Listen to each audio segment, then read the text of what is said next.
12 दिन बाद अयोध्या में प्राण प्रतिष्ठा का कार्यक्रम होने वाला है और दूसरी तरफ गुजरात में यूएई के राष्ट्रपति शेख मोहम्मद बिन जायद के साथ प्रधानमंत्री नरेंद्र मोदी ने रोड शो किया है। पीएम मोदी और यूएई के राष्ट्रपति के साथ आई तस्वीरें इस बात की मिसाल है कि मोदी जितने हिंदुओं के हैं उतने ही मुसलमानों के भी हैं।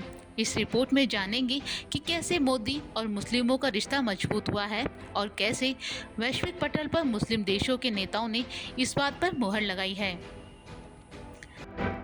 अयोध्या में बनकर तैयार भगवान राम का ये मंदिर, इसके साथ करोड़ों हिंदुस्तानियों की दशकों पुरानी हसरत के पूरे होने का अरमान जुड़ा है। आस्था के समंदर में भावनाओं का ऐसा ज्वार है। मंदिर और राम के नाम पर मानो पूरा देश ही डूबा हुआ है।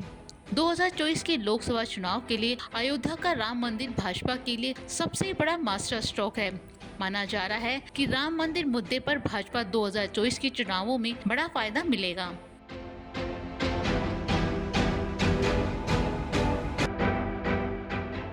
अहमदाबाद की सड़कों पर जब यूएई के राष्ट्रपति के साथ मोदी के रोड शो का काफिला निकला तो सिर्फ देश के मुसलमानों को ही संदेश नहीं गया, बल्कि पूरी दुनिया में मैसेज गया कि मोदी ने मुसलमानों का भरोसा जीत लिया है। वैसे तो बाइबिट गुजरात की बैठक 10 जनवरी से शुरू हो रही है, लेकिन बैठक से ठीक पहले मंगलवार शाम को आई इस तस्वीर ने पूरी दुनिया का ध्यान अपनी तरफ खींच लिया।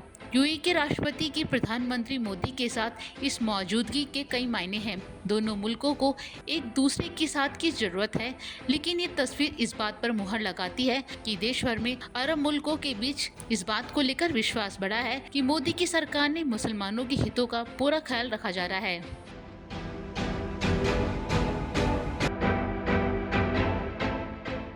देश के प्रधानमंत्री मोदी सबका साथ और सबका विकास वाले नारे की बात करते हैं। ठीक 1 साल पहले पीएम मोदी ने अपनी पार्टी से साफ साफ कहा था कि मुसलमानों को लेकर कोई गलत बयानबाजी ना करें, पसमानद मुसलमानों तक अपनी पहुंच बनाएं। पीएम मोदी ने बैठक में कहा कि मुसलमान हमको वोट दे या ना दे, लेकिन संपर्क सबसे बनाएं।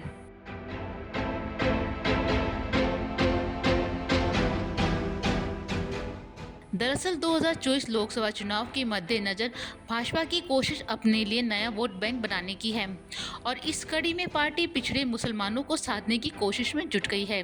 2011 की जनगणना के मुताबिक भारत में करीब 17 करोड़ मुस्लिम हैं।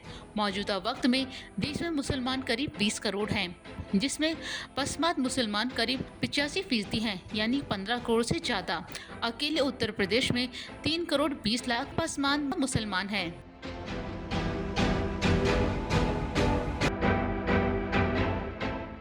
मोदी सरकार की आवास और राशन योजनाओं का फायदा भी पसमानद मुसलमानों को मिल रहा है। देश के आम मुसलमान मोदी की इन योजनाओं का फायदा मिलने की बात भी स्वीकार कर रहे हैं और मौजूदा वक्त में मुसलमानों के बीच किस तरह से सेंटीमेंट है, इस बात का अंदाजा इस बात से लगाया जाता है कि पसमानद मुसलमान के समाज के लोगों ने यूपी के डिप्टी सीएम ब्रजेश पाठक को एक चिट्ठी सौंपी है, जिसमें लिखा है पसमानद मुसलमान समाज ने तय किया है कि 22 जनवरी को यानी भगवान राम की प्राण प्रतिष्ठा कार्यक्रम वाले दिन ये लोग मीट की दुकानें बंद रखेंगे। देश में राम मंदिर को लेकर मुसलमानों के बीच भी किस तरह से सेंटीमेंट है, इसके कई मिसालें सामने आ रही हैं और मोदी की रणनीति से विपक्ष में हड़कंप मचा हुआ है। विपक्ष को समझ नहीं आ रहा है कि भाजपा के राम मंदिर वाले दाव का जवाब कैसे दे। ये नज़ीर की बात है कि कैसे कांग्रेस से लेकर समाजवादी पार्टी के बीच खलबली मची हुई है और कैसे राम के नाम पर रणनीति 360 डिग्री के एंगल पर घूमती हुई दिख रही है। वैसे मोदी की रणनीति पर सिर्फ विपक्ष की नज़र नहीं है, बल्कि पूरी दुनिया की नज़र इस वक्त हिंदुस्तान पर है। 2024 के चुनाव नतीजों को लेकर भविष्यवाणी की जा रही है। सिर्फ भारत ही नहीं बल्कि पूरी दुनिया में इस बात की चर्चा हो रही है कि 2024 में मोदी ही सत्ता में वापसी करेंगे। न्यू ईयर टाइम्स ने लिखा है कि मोदी की सत्तारूढ़ पार्टी ने उत्तरी बेल्ट में अपनी पकड़ मजबूत कर ली है, जबकि ब्रिटेन के अखबार द गार्जियन ने लिखा है कि आगामी लोकसभा चुनाव में नरेंद्र मोदी और भाजपा के लिए लगातार तीसरी बार जीतना लगभग तय है।